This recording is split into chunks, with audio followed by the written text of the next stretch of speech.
On the surface, Facebook seems pretty straightforward. Can you sing the alphabet? You use it to spy on exes and make people jealous about that vacation you took that was actually a disaster.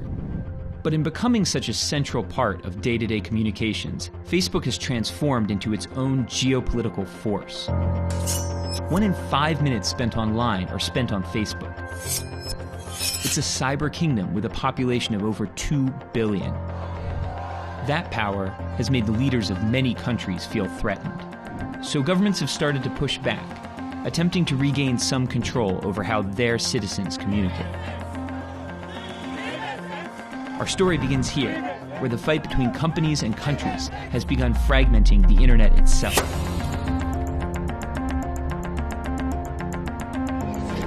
To understand Facebook's role and how the internet is breaking apart, you first have to leave the US. It's great to be here in Barcelona with you. It's great to be here in Berlin. It's great to be here in India. I wanted to come to Lagos first. Want to win an election in Ecuador? Or are you trying to build a business in Brazil? Networking in the Netherlands? Or are you trying to have your single go #1 in Senegal?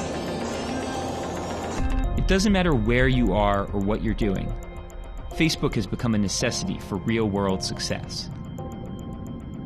In part, that's because the company has gone through extreme efforts to reach far-flung corners of the globe. They're putting satellites into space and developing internet-beaming, solar-powered drones. Connectivity can't just be a privilege for some of the rich and powerful. It needs to be something that everyone shares and an opportunity for everyone. The company is subsidizing connectivity in the developing world with the mission to make Facebook accessible to all. Here on the outskirts of Nairobi, Facebook made a deal with a telecom provider. Now customers of that company can use Facebook free of charge. For those users, Facebook might be their entire experience of the internet. If you grew up and you never had a computer and you've never used the internet and someone asked you, do you want to buy a data plan? Your response too would probably be, what's a data plan and why would I want to use this? And they call it Free Basics, a kind of mini version of the internet that gives users free access to Facebook and a few other sites. So why does it matter if they give away free Facebook access? Let's say you live in Nairobi and your name is Phil. You find some cheap handbags made of the finest Chinese pleather and decide to sell them. With Facebook offering free internet and just about everyone you know using the site, you decide there's no need to pay for a shop. So you snap a photo of a blue bag, post it on your Facebook, and soon customers from across East Africa are liking your photo. Some people even place orders, even a few who don't have a data plan because they're using Facebook's free version of the internet. They're happy because they found a bag and didn't pay any sales tax or data fee. You're happy because you avoided renting a shop and got cash. So life is good. But then you realize your entire economic existence is resting in the hands of a coder in a hoodie who loves avocado toast sitting in Silicon Valley. What would happen if Facebook decided to start taking a cut of your business? Or what would happen if the Kenyan government added fees to Facebook? Would they pass it on to you? And what if you decided to cut them out and go straight to the customer yourself? How could you possibly have a chance against Facebook? Questions like these have led some critics to compare Facebook's dominance in places like Kenya to a form of digital colonialism. For Kenyans, these issues are still theoretical, but for others, the issues are much more real. Let's say you live in Indonesia and you're a devout Muslim man. You're not convinced about this whole internet thing, and you don't want to spend a good chunk of your monthly income to get a connection. But your daughter keeps telling you, this internet thing really is a thing. So she sets you up with Facebook's free version of the internet. Online, you discover cat videos are surprisingly fun to watch. Then you see a video of your mayor. In it, he appears to say the Quran is lying. You can't believe it. The video has millions of hits. In response, you and hundreds of thousands of other people come out to protest, calling for the mayor to be removed from office. 6 months later, he's voted out. But the problem is, the video that got you so angry was edited to make the statement seem more provocative than it actually was. But you don't know that, and you don't even have the ability to seek out other information because Facebook's free version of the internet only gives you access to a few sites. So you're left only with a Facebook reality. We have to face the fact that And Facebook's reality is one that's based on an algorithm. And that algorithm rewards engagement, which often means prioritizing inflammatory posts.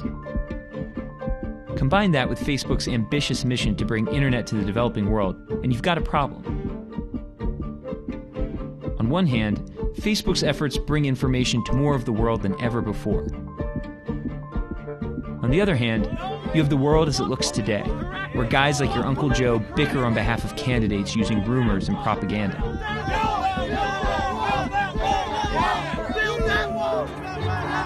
This is a space where protests flare up around lies, and measured voices are shouted down by more radical ones.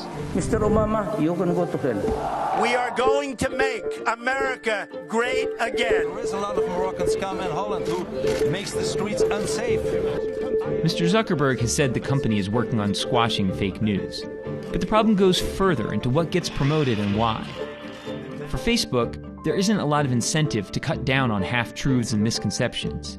Its main goal is to hold its audience captive and grow its community ever larger. At stake is the future of the internet itself. Facebook, and only a handful of other major internet companies, control our online lives, and each is aggressively trying to expand. Does the Kenyan government care if Facebook has allowed Phil to circumnavigate their tax system? Does the Indonesian government care that 200,000 people are in their streets protesting? The answer is yes. The end result pits countries against companies, and not all governments are willing to cede power to Facebook. So they create new laws to govern their country's digital space that cater to their interests. This goes against the way the internet was originally supposed to work, as a way for people to share information without borders or rules.